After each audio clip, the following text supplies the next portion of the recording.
Kuzangbola, my name is Kesang Chuden, and I am the owner of the Chuniding Food, and basically I work in this workplace where we do various types of food production. The name Chuniding, it indicates natural as it is, it means original.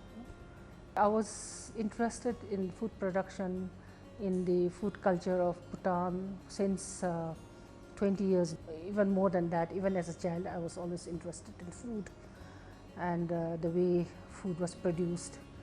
So it was only on 2015 I was actually able to take off Chuniding Food as a business entity.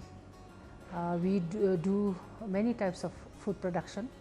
Initially, before we started Chuniding Food, we started as a restaurant where we introduced, where we revived Bhutanese recipes, Bhutanese food culture, and because of that, we had to have ingredients sourced from various parts of the country. So then we started working with farmers. And farmers started growing for us. We had to request them to grow for us. Initially, they were a bit skeptical as to whether we would actually take in their products as promised. But later on, as the rapport and as the trust between the farmers and Chuniding Food grew, then we started demanding, and they started growing more and more. So that was how our journey started. When we are doing the restaurant and the recipes, there was always an excess of food because harvest is such that it can never be predicted. Sometimes it's more, sometimes it is less. So whenever it was more, then we had to do something with the excess because we couldn't let it go to waste.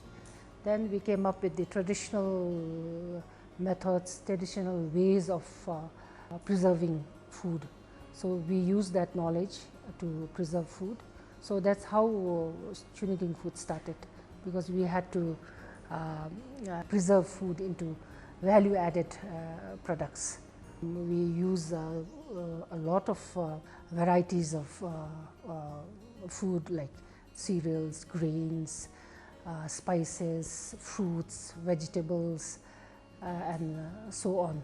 So sometimes we also use foraged food to make value-added products. So now we have come up with so many products like breakfast cereals, like energy bars, cookies, chips, savory munch, and then we also have come up with a lot of flours from grains, like we have the buckwheat flour, we have the quinoa flour, the barley. So traditionally, Bhutan is known for its dunagu. Dunagu means 9 grains.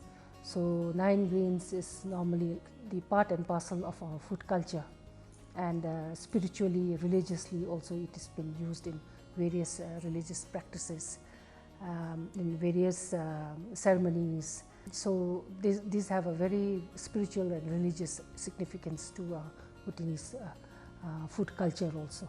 We have various departments within this food production. So we have our own restaurants where we cook the food that is produced here. Then we have our own production team. Then we have the retail. So all in all, we have about 22 staff. So if I include myself and my daughter, then we are 24. Chuniding Food is very close to my heart, and we have so many aspirations to take it forward, and we would also be one of those pioneers to be part and parcel of the government policy, where one of the most important policy is to substitute import, to use our own products, to use our own resources and reduce all import, whatever small way we can. So that's why now we are thinking what is the most imported food that we eat, and then we see that packaged noodles, then we see packaged chips. We see so many things coming inside the country where our children are so used to eating. Now it's become like a normal diet, it's becoming like a primary food for them. I think it's very important that food entrepreneurs or the food industry in Bhutan, we should tackle this issue and come up with our own products, and then maybe in some ways like try to reduce these imports. So that's why we are trying to come up with in our own small ways noodles which are much more healthy with our own flavorings. We don't have any preservatives with sugars. We're trying to come up with our own cereals so that it's much more healthy. We know the source and we trust the source, and also like we should be able to in a way strive to win our customers' confidence in us also. We have been able to work with the farmers and take in their produce, especially vegetables. In the country, like the farmers grow varieties of vegetables. We have winter crop and we have summer crop. These vegetables that we have converted into soup sachets. These are ready to eat soups. It contains about 9 types of vegetables, and also it has some milk products and cheese. No artificial flavors, no preservatives. We have not added any sugar. So you can just put it in a bowl of hot water and then stir it. Instant soup. So it's very easy to carry, very easy to handle, and ideal for people like who are traveling. And then this is also a soup powder which we have put in this container. Just 2 grams is good enough to put in your soup or your curries or your rice or whatever meal you are having. These two would go very well, I think, where there is a lack of nutrition, where people don't have too much access to good nutrition. I think we can use this in places like especially in school feeding programs, maybe institutions like the military, the monastic bodies, maybe even patient diet, so in hospitals and all that. So these are very, very useful, I think, because it contains all the nutrition, also processed in very hygienic and under controlled temperatures. This will be very helpful for people where vegetables are not easily available during off seasons. This would be perfect for them. We know that Bhutan is now self-sufficient in eggs, so we have very good high quality eggs in the country. We have been using these eggs also, and the egg whites can go as a substitute for people like who cannot swallow food, so it can be put in through the tubes. So this can be used in hospitals also. The funding from USAID in partnership with the Bhutan Foundation has helped us a lot in upscaling.